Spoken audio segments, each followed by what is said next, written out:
No item 4, intitulado Concentrações fluídico-magnéticas, André Luiz refere-se aos operários divinos, ou seja, aqueles espíritos de elevada hierarquia que trabalham junto com Cristo. Esses espíritos chamados operários divinos, eles atuam no fluido cósmico universal, que é a matéria elementar, transubstanciada em massa astronômica de elétrons e prótons, que teceram o largo berço da vida humana em plena vida cósmica. Com a supervisão do Cristo de Deus, tais recursos servem de base à formação dos átomos em elementos, nos diz André Luiz. Ora, por falar em massa astronômica de partículas subatômicas e depois por falar em átomos, vamos voltar ao berço da vida humana em plena vida cósmica. Vamos ver como surgiu o nosso sistema planetário. Os astrônomos desenvolveram a teoria de que existia uma enorme nuvem de hidrogênio, representada nesta figura, rica em elementos químicos e girando lentamente. Esta nuvem entra em colapso e transforma-se num disco visto na figura B. O Sol nasce na região central desse disco, equivale àquela região lá, central, então o Sol já em formação, onde é a maior concentração de massa, enquanto os planetas são formados a partir da agregação gradual da matéria no disco. As setas circulares indicam a direção da rotação a que esse disco protoplanetário está submetido, conforme fala Marcelo Gleiser no livro Poeira das Estrelas. Depois de muitos milhões de anos, naquele disco girando lentamente, aquela matéria se concentra em determinados pontos e órbitas isoladas, formando todos os demais planetas do nosso sistema. Os planetas mais próximos do Sol são rochosos, como Mercúrio, Vênus, Terra e Marte, na posição aqui da nossa Terra, e os demais planetas mais distantes são predominantemente gasosos. Esse, então, é o nosso lar planetário, sob a supervisão do Cristo de Deus, na belíssima frase de André Luiz. O nosso planeta, nós já falamos isso em outras aulas, mas é sempre bom recordar, a propósito do que está sendo falado nesta, ocorreu uma evolução química. E porque a partir do Big Bang, em que as partículas subatômicas foram constituídas e depois os próprios núcleos atômicos, depois as estruturas atômicas com os elétrons girando em torno dos núcleos, na fase inicial formaram-se apenas no universo o hidrogênio e o hélio, ditos primordiais, porque eles foram os primeiros elementos químicos que existiram. Então, da concentração de hidrogênio e hélio surgiram as primeiras estrelas, que eram feitas apenas desses elementos. Aquelas estrelas que eram muito mais massivas, que eram portadoras de grande massa, elas evoluíram para as chamadas supernovas, que são estrelas que sofreram grandes explosões, liberando uma quantidade enorme de energia, e nesta explosão a temperatura nuclear dessas estrelas era tão elevada, muitos bilhões de graus, que era possível haver a fusão nuclear e produzir elementos químicos mais complexos a partir do hélio, até atingir o ferro, principalmente até chegar ao ferro. E depois, numa fase final da explosão, da contração da estrela, era possível produzir elementos mais pesados ainda, além do ferro, gerando todos os demais elementos químicos que nós conhecemos, através da explosão dessas grandes estrelas. E como essa explosão formava uma grande nuvem de gás, esses elementos pesados ficavam semeados nessas nuvens interestelares de poeira e gás. A condensação dessas nuvens formavam os chamados berçários de estrelas secundárias, e sistemas planetários, contendo grande diversidade de elementos. Então, curiosamente, só puderam surgir seres vivos, do ponto de vista evolucionário, após a formação das estrelas secundárias que geraram sistemas planetários em torno delas. Porque antes disso, não existiam os elementos pesados capazes de gerar a vida. Somente com a explosão das supernovas, baseada em hidrogênio e hélio, foi possível produzir os elementos químicos mais complexos. Com a supervisão do Cristo de Deus, então, tais recursos oriundos da matéria elementar primitiva servem de base à formação dos átomos em elementos, como diz André Luiz. A Terra, em sua origem, recordando, com a temperatura elevadíssima e a atividade vulcânica intensa, combinam-se os elementos em conjuntos químicos no nosso planeta na fase inicial, nos mares tépidos, formação de moléculas complexas a partir de conjuntos químicos. Abrem-se os conjuntos químicos lugar aos colóides, são partículas chamadas micelas, que fazem parte dos colóides, mesclam-se os colóides em misturas substanciais, oferecendo então ao princípio inteligente oriundo da amplidão celeste o ninho propício ao seu desenvolvimento. Esses dois cientistas, Haldane, em 1929, e Oparin, em 1936, concordam que ocorreram condições favoráveis ao aparecimento da vida na Terra. Compostos complexos dissolvidos em água, eles desenvolveram grumos aglomerados, que eram chamados coacervados, são chamados coacervados pelos cientistas, e são envoltos por moléculas de água, à semelhança de como se fosse uma membrana envolvendo estas proteínas, conforme diz Hernani Guimarães Andrade no seu livro muito interessante, Morte, Renascimento e Evolução. Aqui está, na figura da esquerda, a formação dos coacervados, que são aglomerados de moléculas proteicas envolvidas por água. Então, isso aqui é como se fosse uma película de água envolvendo essas moléculas, na sua forma mais simples. Eles seriam, então, os precursores das primeiras formas de vida mais primitivas que surgiram sobre a Terra, tanto na teoria de Haldane quanto de Oparin. Aqui está o nosso Hernani Guimarães de Andrade, grande cientista brasileiro, pesquisador, parapsicólogo e espírita, publicou uma série de obras na área da ciência, fazendo a correlação da ciência com o espiritismo. Então, eram eras imensas que transcorreram, e esse princípio inteligente destinado a crescer para a glória da vida, em dois planos distintos da experiência, recebe dos arquitetos da sabedoria divina os dons da reprodução mais complexa nos cromossomas, que André Luiz chama de concentrações fluídico-magnéticas.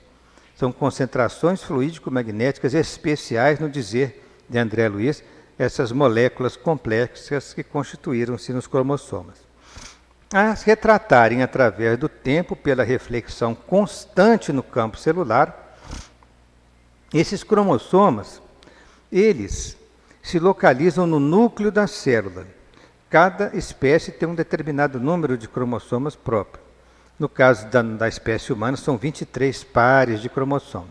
Se nós destacarmos do núcleo um cromossomo, enovelado, tal como ele está aqui, e nós puxarmos parte, como se fosse uma linha do novelo, nós vamos ver esta espiral gigantesca, enorme, muito longa, que é vamos dizer, a própria molécula do DNA, que é uma molécula com uma dupla hélice de forma helicoidal, extremamente especial, e que carrega nela o código genético da vida.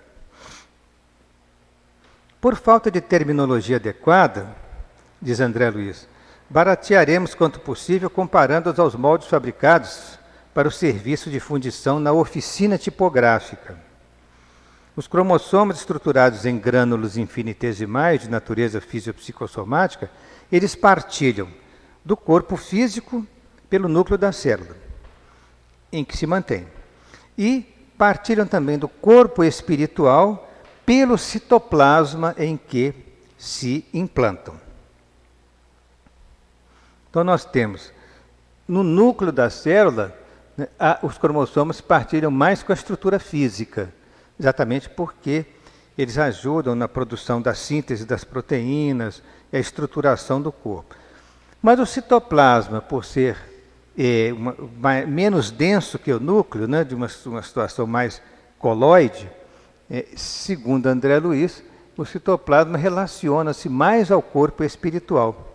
É como se nós tivéssemos uma célula física, mas que essa célula física estivesse ligada por uma espécie de cordão astral de energia do mundo espiritual, ligada à célula astral ou célula do corpo espiritual. Porque nós sabemos que o corpo espiritual tem a constituição celular e com todos os órgãos, aparelhos e sistemas, à semelhança do nosso, claro, e numa outra dimensão vibratória. Até existe a chamada química fisiológica e a química espiritual, que é muito difícil fazer uma separação entre as duas, porque no próprio corpo espiritual existe o metabolismo químico destas células, e é muito difícil fazer essa separação. Os cromossomas, né, que recebem a sigla de DNA, partilham do corpo espiritual pelo citoplasma. E se existe a química fisiológica, temos também a química espiritual. Então, se eles partilham do corpo espiritual pelo citoplasma, ora, o citoplasma tem uma série de pequenos órgãos, e nesses órgãos existem inúmeras reações químicas acontecendo, com centenas de enzimas, produção de proteínas, de lipídios, de uma série de outras moléculas que são necessárias, não somente à estrutura, mas também ao funcionamento, ao metabolismo celular. Então, se nós temos isso no corpo físico, temos representantes de células no corpo espiritual, certamente que haverá metabolismo espiritual com a sua química espiritual própria. E é quase impossível, diz o instrutor espiritual Calderaro, é quase impossível dizer-lhe, melhor dizendo, é quase impossível determinar-lhe a fronteira divisória, porque o espírito mais sábio, ele não se animaria a localizar o ponto onde termina a matéria e onde começa o espírito. É uma separação tênue e há como quase que uma continuidade, não há uma fronteira nítida. Então, os mais sábios não se animariam a definir com precisão essa separação. Por quê? Porque na prática é quase impossível fazer essa separação. É uma questão puramente vibratória. No cérebro, porém, diz Calderaro no livro No Mundo Maior, inicia-se o império da química espiritual. Então, se nós estamos falando de química espiritual, é mais predominantemente localizada no cérebro do que em outras partes do nosso organismo físico. Falando agora mais especificamente dos cromossomas, na gráfica os textos são formados por linhas, assim como os cromossomas são constituídos pelos genes. O que lhes dá tanto quanto o alfabeto humano, uma característica de imortalidade nas células que se renovam. Porque se nós imprimimos um livro, esse livro ele passa por gerações, né? Haja visto o exemplo da Bíblia, que já vem, né, de mais de 2.000 anos, 2.500 anos, acompanhando a humanidade. Então, o livro imortaliza pela letra, enquanto os cromossomas se imortalizam pelos genes, que passam de gerações em gerações, transmitindo às sucessoras as suas particulares disposições. O texto, então, se perpetua nas edições dos livros, assim como os cromossomas na renovação celular e nas gerações que se seguem. Bom, existe uma história a respeito, uma história da ciência, né, a respeito do desenvolvimento dos conhecimentos a respeito dos cromossomas. Porque já se sabia na segunda metade do século XIX de todo o mecanismo da reprodução pelos gametas, da fecundação da célula ovo por causa da evolução do microscópio, que permitiu a visualização dessas imagens. E também já se tinha a ideia de que os caracteres hereditários são transmitidos por estas células. Evidentemente que se o pai cede o espermatozoide e a mãe cede o óvulo, a formação desse filho terá a descendência paterna e materna, portanto, com a transmissão dos caracteres hereditários. A dificuldade dos cientistas na época era saber os detalhes desta transmissão. Pela microscopia, pôde-se ver que o núcleo das células na intérfase ou interfase, que é o período em que a célula não está se dividindo, ele apresenta dentro dele um material reticulado. Quer dizer, grande parte da vida da célula ocorre na intérfase, ela não está se dividindo. Em uma pequena parte, uma pequena porcentagem da vida da célula, ela se divide, né? É como se em 24 horas tirássemos 1 hora para a divisão, assim, grosseiramente. Mas nesse período em que a célula não se divide, o exame do material nuclear mostra como se fosse um material reticulado, como se fosse uma rede de substâncias coradas. Essa se corava de maneira muito seletiva por corantes químicos especiais, por isso deram o nome, era de cromatina, croma do grego cor. Então, cromatina é aquela substância que se cora de maneira bastante seletiva no núcleo das células quando elas não se encontram no período da reprodução. E quanto a essa questão da transmissão dos caracteres hereditários, já mesmo quando Kardec formulou questões aos espíritos na elaboração do Livro dos Espíritos, por exemplo, a questão 207, ele já parte de uma afirmativa, dizendo que frequentemente os pais transmitem aos filhos a parecença física. Transmitirão também alguma parecença moral? Pergunta o codificador. Então ele parte de uma afirmativa já garantindo que há transmissão dos caracteres hereditários, que isso era uma coisa óbvia, uma coisa evidente pela observação das famílias, só que não se sabia os mecanismos, né? Respondem os espíritos evidentemente que não, né? Porque diferentes são as almas de uns dos outros. Ou seja, os pais não vão transmitir aos filhos o aspecto moral, mas eles vão transmitir a descendência física, né? A descendência hereditária, genética. Tanto que nós podemos ter irmãos gêmeos univitelinos com caracteres, né, com personalidades inteiramente diferentes, porque são espíritos diferentes. Então o espírito sabiamente diz, não, porque diferentes são as almas de uns e de outros. O corpo deriva do corpo, mas o espírito não procede do espírito. Ao dizer o corpo deriva do corpo, está sintetizada aí toda a hereditariedade, toda a herança física, né? Então, voltando ao nosso material nuclear, que se cora difusamente, né, a cromatina. Nós estamos vendo ali um desenho que mostra o núcleo da célula e todo aquele material nuclear que se encontra ali, como se fosse um grande novelo, ele não está organizado na forma dos cromossomos que se preparam para a reprodução celular. Apresenta-se como um material reticulado difusamente distribuído no núcleo das células, em que ainda não se encontram no seu período de divisão, conforme já dissemos. Quando a célula, então, se prepara para dividir, ou seja, quando ela vai entrar no processo de mitose é o nome que se dá na reprodução celular, a estrutura reticular da cromatina se organiza. E se organiza em pequenos filamentos, denominados cromossomas, que significam corpos coloridos. Então, antes nós temos como se nós pegássemos uma linha de lã e desfizéssemos um novelo. Depois nós temos aquela lã se organizando em vários fragmentos próprios, né, que seriam esses filamentos dos cromossomos quando a célula entra em preparo para a divisão. Então, cromossomas, etimologicamente, né, vem de corpos coloridos, porque croma do grego, cor, né, somos corpos. Com os cromossomas individualizados, a célula entra, então, em processo de divisão para transformar-se em 2 células filhas, com o mesmo número de cromossomas da espécie. Tem que manter o mesmo número de cromossomas, sempre. Na divisão chamada mitose. Para fazer o gameta é diferente. Quando faz o gameta tem que ter a metade dos cromossomas da espécie. Então tem aqui uma figura de mitose, só para uma recordação assim bem sintética. Tem uma fase grande da vida da célula, ela está num período chamado intérfase ou interfase. Alguns falam interfase. Mas nesse período a célula está em ação, está produzindo um metabolismo intenso, está produzindo várias substâncias necessárias, né, ao metabolismo do corpo humano como um todo. Todas as células têm a sua função de produzir determinada substância.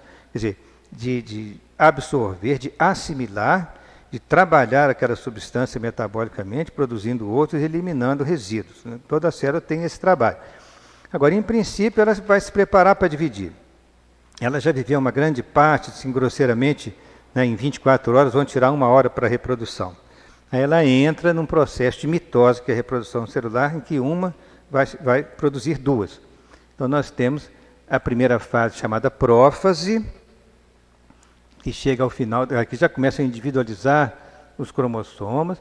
No final da prótese, os cromossomas já começam a se organizar e na metáfase ficam no equador da célula, presos por determinados fusos que vão tracioná-los em direção aos polos da célula, na anáfase. E no final da anáfase eles já estão nos polos das células e entra a telófase para haver um estrangulamento central, dividindo essa célula em 2, mantendo o material genético da célula original nas 2 filhas. Nós não vamos agora detalhar o processo da mitose, porque isso vai ser objeto de estudo da próxima aula. Mas é interessante mostrar esse mecanismo, tal como acontece na individualização dos cromossomas e de uma forma tal que eles se dirigem aos polos das células para que essa célula possa se estrangular no meio e produzir 2. Esses detalhes serão melhor explicados no próximo capítulo. No início do século XX, então, cientistas começaram a compreender que os cromossomas, de fato, eles eram os responsáveis pela transmissão genética dos caracteres hereditários dos pais aos filhos. Em 1915, verificou-se, por questão de evolução da microscopia, que o cromossoma não é bem um filamento contínuo, como parecia ser, mas ele é como um colar, constituído por numerosas contas denominadas genes. Cada cromossoma humano, sabe-se hoje, tem cerca de 1.250 genes, né, em cada um deles. Os genes podem sofrer alterações, chamadas mutações, que são capazes de provocar doenças ou deformidades, ou até mesmo facilitar o processo evolutivo. Mas qual seria a verdadeira natureza química do gene, então, os cientistas perguntavam. Diversos cientistas, entre 1917 e 1952, pesquisando fungos, bactérias e vírus, interessante, eles pesquisavam os vírus que infectavam as bactérias, porque os vírus são seres parasitas permanentes, eles vivem dentro das bactérias. O vírus não sobrevive no meio ambiente. Por muito pouco tempo ele fica no meio ambiente. Ele tem que estar dentro de uma célula, seja uma bactéria, seja fungo, seja até uma célula do nosso corpo. Então são seres parasitas. Eles estudando esses seres todos, fungos, bactérias e vírus, então os cientistas concluíram que havia ácidos nucleicos e proteínas nos cromossomas. Fica então a pergunta: qual seria a sua organização estrutural? Como que essas proteínas e esses ácidos nucleicos estariam estruturados para constituir aquela estrutura que nós vemos ao microscópio como os cromossomas? Em 1953, o cientista americano James Watson e o inglês Francis Crick, através de estudos especiais com raio-x, existe uma técnica que se chama de radiocristalografia, eles descreveram a famosa estrutura da molécula do ácido desoxirribonucleico, com a sigla de ADN, ou mais conhecido como DNA na sua sigla inglesa. E eles receberam o Prêmio Nobel de Química, junto com mais 3 outros cientistas, por terem descoberto a estrutura desta molécula, que é exatamente aquela dupla hélice, uma estrutura helicoidal. É como se pegássemos uma escada e torcêssemos a escada várias vezes, teríamos a forma desta molécula. Daí, muitos estudos se desenvolveram até que na transição do século XX para o século XXI, o projeto Genoma Humano conseguiu identificar a sequência genética de todas as bases, de todos os genes que compõem o cromossoma humano. Não somente os genes, mas a sequência das bases nitrogenadas químicas que compõem os genes, que são milhões e milhões de bases em sua sequência. É o resultado do projeto de Genoma Humano, mas esse é um degrau muito importante que a biologia molecular alcançou, mas ainda haverá muitos novos degraus pela frente, porque ainda eles têm que estudar o papel de cada gene, a interação entre os genes, uma série de outros estudos para esclarecer melhor todo o mecanismo da genética. Mas vejam que na década de 1940, foi publicado o livro Missionários da Luz, através da mediunidade de Chico Xavier, terceiro livro da série André Luiz. E isso antes mesmo que esses cientistas descobrissem a estrutura da dupla hélice, né? O instrutor já disse lá que o instrutor Alexandre, na reencarnação de Segismundo, no capítulo 13 do livro Missionários da Luz, diz que o instrutor Alexandre, que é o instrutor espiritual que está orientando André Luiz lá em seu aprendizado, ele diz assim: estou examinando a geografia dos genes nas estrias cromossômicas. Quer dizer, então, nós já falamos aqui isso e voltamos a repetir, os espíritos superiores, eles têm uma capacidade de percepção muito mais avançada do que a gente pode imaginar. Então, por uma força da vontade própria, eles podem direcionar a sua percepção visual para o mundo microscópico e mesmo para o mundo do infinitesimal, porque ele é capaz até de verificar os próprios genes nos cromossomas, a fim de certificar, me diz ele, até que ponto poderemos colaborar em favor do nosso amigo Segismundo com recursos magnéticos para a organização das propriedades hereditárias. Então, esse instrutor tinha a possibilidade de analisar os mapas cromossômicos, a sequência genética, a sequência dos genes nas estrias cromossômicas, para ver como que os espíritos podiam ajudar naquele tipo de processo reencarnatório. É como se fosse um arquiteto examinando em detalhes os mínimos, as mínimas estruturas da constituição de um grande projeto, um edifício, e fosse opinar para modificar um detalhe aqui e outro ali, quer dizer, uma coisa grande sendo vista no microscópico, né?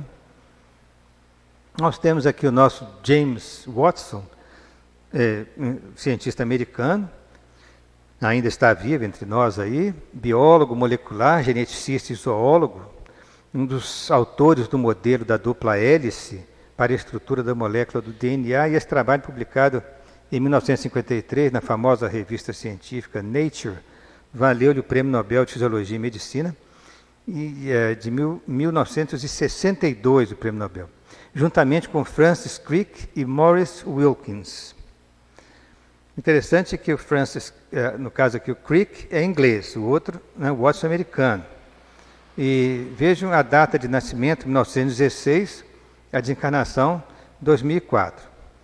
Biólogo molecular, biofísico e neurocientista, foi mais conhecido pelo estudo, né, do modelo da dupla hélice, juntamente com Watson e também Wilkins, na estrutura da molécula. Isso foi em 1953. Agora, esse Maurice Wilkins também nasceu em 1916 e também desencarnou em 2004. Muito interessante, né?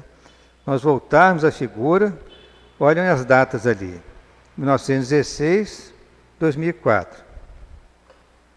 As mesmas datas se repetem para esse cientista que trabalhou junto com o outro na produção desse extraordinário trabalho científico da descoberta da estrutura da dupla hélice DNA. Agraciado com o Nobel também por suas contribuições, né? Ali junto dele tem um modelo estrutural da dupla hélice, um pequeno fragmento, né, da dupla hélice da molécula do DNA. Mas não podemos deixar de homenagear uma figura de uma mulher, jovem cientista, chamada Rosalind Franklin. Ela nasceu na Inglaterra em 1920 e teve uma vida muito curta. Ela desencarnou com 38 anos, vitimada por um câncer. Mas era uma biofísica inglesa muito conhecida e ficou conhecida como a mãe do DNA, porque ela foi pioneira da biologia molecular, empregando a técnica da difração dos raios-x, concluiu que o DNA tinha uma forma helicoidal em 1949. Então ela concluiu 4 anos antes dos outros cientistas que a estrutura era helicoidal. Certamente que os outros cientistas se basearam nas observações dela para desenvolver os seus trabalhos. Então, embora a sua contribuição não tenha sido reconhecida na época, porque na época, no meio científico, era muito rigoroso e, infelizmente, depreciavam as contribuições das mulheres, das cientistas da época, mas hoje seu trabalho é valorizado pelos cientistas e desencarnou 4 anos antes da data em que os seus colegas foram agraciados pelo Prêmio Nobel. Com o tempo, diferenciam-se os cromossomas nas províncias da evolução segundo as espécies. Os elementos germinativos são minuciosamente analisados e testados nas plantas, até que sofram transformações essenciais na química das algas verdes, no rumo de mais amplos desdobramentos. No item 5, André Luiz refere-se aos chamados filtros de transformismo, em que ele diz que o princípio inteligente ele é experimentado de várias maneiras no laboratório da natureza. Forma-se, então, progressivamente a sua organização físico-espiritual, quer dizer, é a própria constituição do corpo espiritual ao longo do processo evolutivo, paralelamente à diversidade da vida física. Então, essa organização físico-espiritual tem a sua destinação final entre a Terra e o céu. Está falando da evolução do espírito ao longo dos milênios futuros também, né? Com o amparo dos trabalhadores divinos, ele fixa em si mesmo, quer dizer, o princípio espiritual, né, os selos vivos da reprodutividade, que evoluem pelos milênios, deixando na retaguarda, como filtros de transformismo, não somente os reinos, vejam bem, os reinos mineral e vegetal, institutos de recepção e expansão da onda criadora da vida. Então, André Luiz, ele remonta, né, a evolução desde o reino mineral, quer dizer, dando força à tese, né, da biologia moderna da evolução química. Ele diz que esses reinos inferiores são verdadeiros institutos de recepção e expansão da onda criadora da vida. Como também certas classes de organismos outros que passariam a coexistir com os elementos em ascensão, qual acontece ainda hoje, quando observamos, ao lado da inteligência humana, plantas e vermes que já existiam no pré-cambriano inferior há mais de 600 milhões de anos. Então, ele chama de filtros de transformismo a grande diversidade de espécies que foram criadas, existiram e desapareceram ao longo dos milhões de anos, porque o princípio inteligente passa por essa multiplicidade de espécies, por essa variedade, e em cada uma ele ganha determinados valores evolutivos, né? E essas espécies deixam de existir. Mas algumas, de muito longo tempo no passado, ainda existem na atualidade, conforme ele refere, de espécies que existiram no pré-cambriano, há mais de 600 milhões de anos, que ainda estão conosco hoje. Mas todas elas serviram de filtro de transformismo para que o princípio inteligente fosse se transformando progressivamente, cada vez em níveis mais elevados. Nós temos no pré-cambriano inferior a vida essencialmente marinha, com seres microscópicos, seres unicelulares, conforme nós vemos esses tipos de arqueobactérias bem primitivas, e alguns seres marinhos já em fase já de aparecimento no final do período pré-cambriano. Temos também os fungos que se desenvolveram, as algas verdes também, e alguns vermes atuais marinhos, como esses que estão aí sendo mostrados, até alguns como se fosse com uma iluminação própria, né? Uma fosforescência própria. Então, esses tecidos germinais, as células germinativas, os gametas, eles sofrem por milhares de anos provas continuadas para que se lhes possa aferir o valor, ou seja, as adaptações funcionais que esses tecidos terão que ter ao longo desses milhões de anos de evolução. Formas monstruosas aparecem e desaparecem, desde os vermes aos grandes animais, até que as espécies conseguissem uma acomodação nos próprios tipos, quer dizer, a definição daquela espécie e a manutenção dessa espécie por longo tempo, como chegou na atualidade um grande número de espécies e também um outro grande número que desapareceu no tempo. Mas houve uma fixação dessas espécies para que o mundo atual já não precisasse mais de toda aquela gama de transformações. Falando sobre a fixação dos caracteres, Emmanuel nos fala mais a respeito de caracteres ligados à espécie humana, e André Luiz fala desde espécies mais antigas. Mas Emmanuel fala uma coisa muito interessante, que com o auxílio dos espíritos degredados, aqueles que vieram de um sistema planetário a 42 anos-luz de distância da Terra, né, da estrela de Capela, é um sistema planetário em que um daqueles mundos atingiram um ciclo de evolução muito grande, à semelhança do ciclo que nossa Terra está passando na atualidade. E muitos desses espíritos que perturbavam o progresso evolutivo naquele mundo foram degradados no planeta Terra, recebidos pelo Cristo. Mas esses espíritos degradados, então, ajudaram na fixação dos caracteres definitivos da espécie humana. Com o auxílio desses espíritos degradados, as falanges do Cristo operavam sobre os fluidos renovadores da vida, aperfeiçoando os caracteres biológicos das raças humanas. No laboratório das forças invisíveis, diz Emmanuel, as células ainda sofriam longos processos de acrisolamento, quer dizer, de aperfeiçoamento, imprimindo-se-lhes elementos de astralidade, consolidando-se-lhes as expressões definitivas com vistas às organizações do porvir, conforme ele nos diz no livro A Caminho da Luz, no capítulo 3º.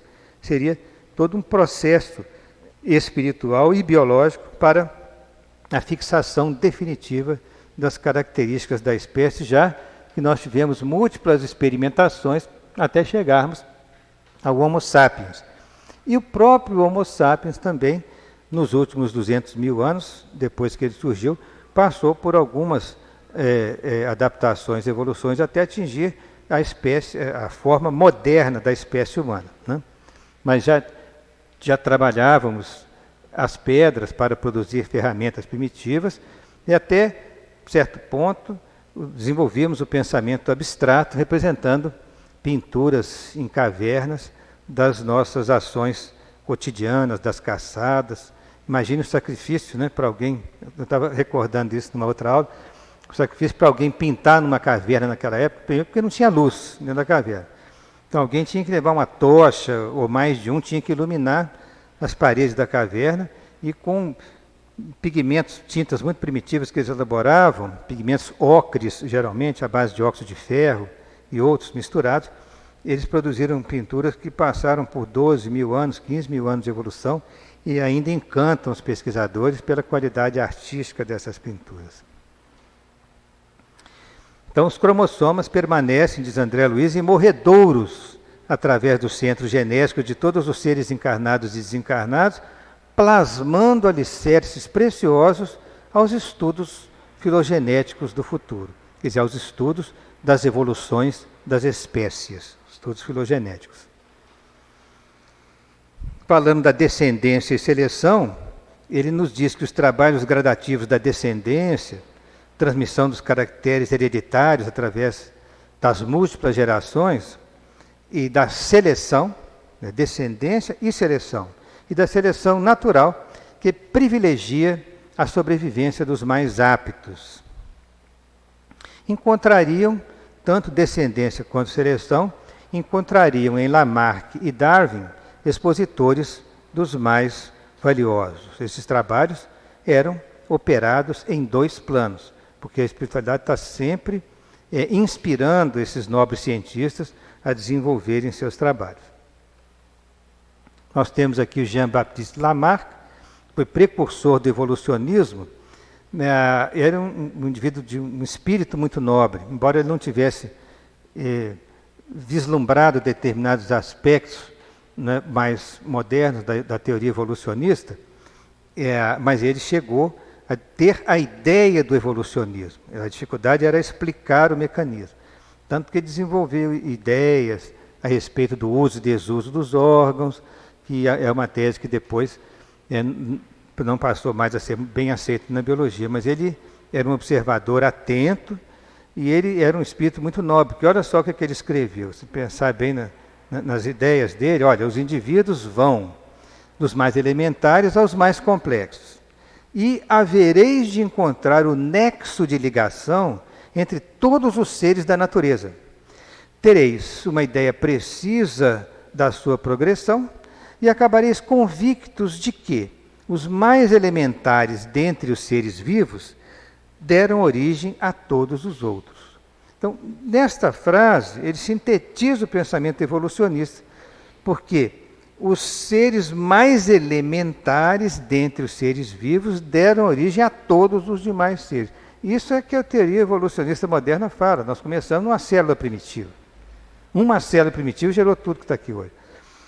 Só que ele não conseguiu, pelo período em que ele viveu, a ciência ainda precisava de evoluir muito. Ele desencarnou em 1829, né? Mas ele vislumbrou a ideia do evolucionismo, enquanto todos os seus contemporâneos eram fixistas, eram adeptos da teoria da gênese bíblica, Deus criou todo mundo daquele jeito, ninguém modificou. Ele deu um passo, né, gigantesco adiante com essa afirmativa que está aí. E Darwin, né, que é o grande cientista, autor da origem das espécies, da descendência do homem, foi o evolucionista mais conhecido, autor da teoria da seleção natural. Dizia ele que o mais modesto organismo é muito mais elevado do que a poeira inorgânica sob nossos pés. E nenhum indivíduo com espírito imparcial poderá apreciar qualquer ser vivo, por mais elementar que seja, sem ficar entusiasmado com a sua maravilhosa estrutura e com a sua capacidade de funcionar nos variados ambientes. Então, é uma outra forma de afirmar, né, de valorizar a vida, porque ele coloca que o mais modesto organismo é extremamente mais elevado do que uma poeira inorgânica, falando já do grande salto da evolução biológica a partir da evolução química. Nos reinos inferiores, então, as crisálidas de consciência dos reinos inferiores, no plano espiritual, justapunham-se às células renascentes que continuavam a servi-las colhendo elementos de transmutação para a volta à esfera física através da reencarnação compulsória. Isso ele está falando em relativo às espécies inferiores, não está falando só da espécie humana, está falando de todas as inferiores, porque são as crisálidas de consciência, quer dizer, são os princípios inteligentes em processo evolutivo pela reencarnação compulsória, porque isso é da lei, né? Sob a orientação das inteligências sublimes. Tais ocorrências nos fazem considerar que o transformismo das espécies, como também a constituição das espécies novas, ajustando-se a funções fisiológicas, a expansão e herança, se baseiam no mecanismo e na química do núcleo e do citoplasma em que as energias fisiopsicossomáticas se reúnem. Quando ele disse isso aqui, ele está falando de todo o mecanismo genético que é transmitido através dos cromossomas, paternos e maternos. Então, isso é o mecanismo da herança química ligada ao núcleo citoplasma. Claro que o princípio inteligente está por trás de todo este mecanismo, para que tudo possa evoluir dentro de uma linha racional. A célula, então, em que as energias fisiopsicossomáticas se reúnem. Essa palavra fisiopsicossomática ele usa muito, é como se ele estivesse dizendo corpo físico e corpo espiritual, porque ele costuma chamar o corpo espiritual de psicossoma. Então, fisiopsicossomático é o físico e o psicossoma, o físico e o corpo espiritual. Então, dentro da célula, com a complexidade enorme que a célula tem, nós temos todo o mecanismo do código genético funcionando do núcleo e do núcleo em relação ao citoplasma, porque o núcleo envia ordens ao citoplasma através dos RNAs para que as substâncias sejam produzidas e devidamente metabolizadas. Finalmente chegamos ao item 7º do nosso capítulo de hoje, a genealogia do espírito. Os naturalistas antigos e os biólogos modernos, diz ele, ligados à visão unilateral da evolução da vida, compreensivelmente não conseguirão suprir as lacunas existentes no quadro da evolução. Porque se nós estudarmos a evolução exclusivamente do ponto de vista materialista, nós vamos ficar sem explicação para uma série de atos que existem e até também para a compreensão de toda a beleza, de toda a lógica e de todos os aspectos racionais coerentes que se encontram no quadro evolutivo, se formos analisá-lo simplesmente pelo aspecto da química e da evolução material. Ainda que Cuvier, com a anatomia comparada, tenha traçado de forma básica a sistemática da paleontologia, diz André Luiz, né? Porque esse Cuvier, na verdade, ele foi chamado o pai da paleontologia moderna. Ele, embora fosse um indivíduo de formação religiosa muito sólida na área católica, um indivíduo extremamente inteligente, culto, e que tinha um laboratório extraordinário em Paris para que ele pudesse trabalhar, ele passou a analisar todos os fósseis e comparar a anatomia desses fósseis, e daí gerou a ciência da paleontologia, que era o estudo desses fósseis, e de comparar os fósseis uns com os outros para tentar descobrir como um poderia se modificar para transformar no outro. Mas mesmo assim ele não era evolucionista. Ele acreditava que as espécies existiam desde sempre com determinada forma e que grandes catástrofes ocasionais no planeta destruíam grandes quantidades de espécies que se transformavam em fósseis e nova leva de seres ia desenvolvendo após as grandes catástrofes. Mas ele não criou a ideia do evolucionismo, pelo contrário. Ele era mais tendente à teoria do fixismo pela base religiosa que ele tinha. Mas, de qualquer maneira, ele criou na anatomia comparada e criou a ciência da paleontologia, tem um valor extraordinário por causa disso.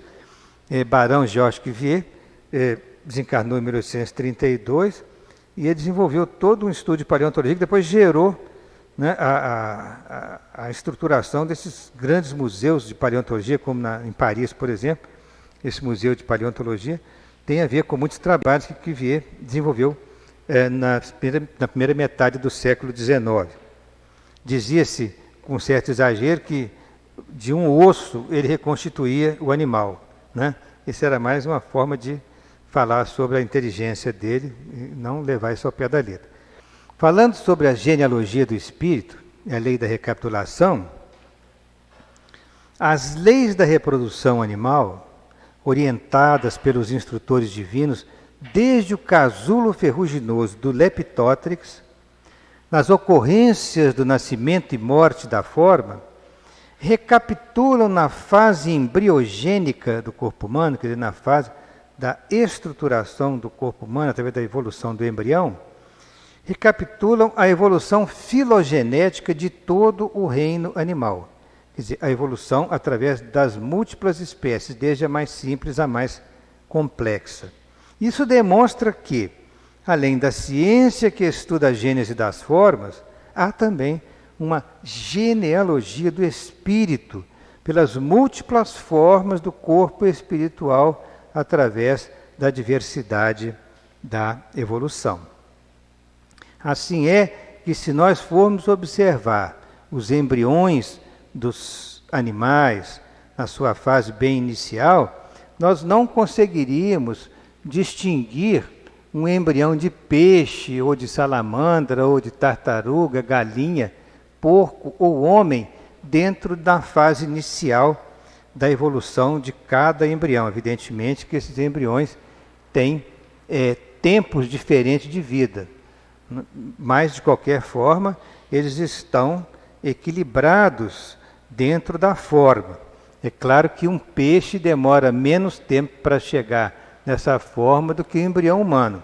Mas comparando no desenvolvimento embrionário, ou seja, na embriologia desses animais, nós vamos ver que numa determinada fase evolutiva de cada uma dessas espécies, nós não conseguimos identificar que aquele embrião vai evoluir ou para um peixe, ou para uma tartaruga, ou para um ser humano. Claro que depois, durante o processo evolutivo, o embrião vai se diversificando e começa a mostrar as características de cada espécie até chegar na proximidade do seu nascimento. Então ele passa pela evolução filogenética desde a primeira célula, que é a célula ovo, até chegar ao corpo humano formado. A evolução filogenética mostra os reinos inferiores pelos quais as estruturas biológicas passaram evidentemente, junto com o princípio inteligente. E recordando a genealogia do espírito, com a supervisão celeste, o princípio inteligente gastou, desde os vírus e as bactérias na Terra, mais ou menos 1,5 bilhões de anos, e diríamos nós 3,5 bilhões, segundo os estudos mais recentes de fósseis químicos, a fim de que pudesse, como ser pensante, embora em fase embrionária da razão, lançar as suas primeiras emissões de pensamento contínuo para os espaços cósmicos. Então, considerando a nossa moderna astronomia, em que desenvolveram grandes aparelhos para captações das ondas de rádio que vêm de todas as direções do cosmos, das mais longínquas galáxias, nós desejamos que a nossa Terra, evoluindo de um mundo de provas e expiações, possa, num futuro não muito distante, como um mundo de regeneração, permitir que, neste futuro, esteja reservado ao homem mais espiritualizado a captação das emissões de pensamento contínuo de seus irmãos espalhados pelo cosmos, porque assim ficaremos definitivamente interconectados com as demais humanidades que evoluem em nossa galáxia como uma grande fraternidade universal.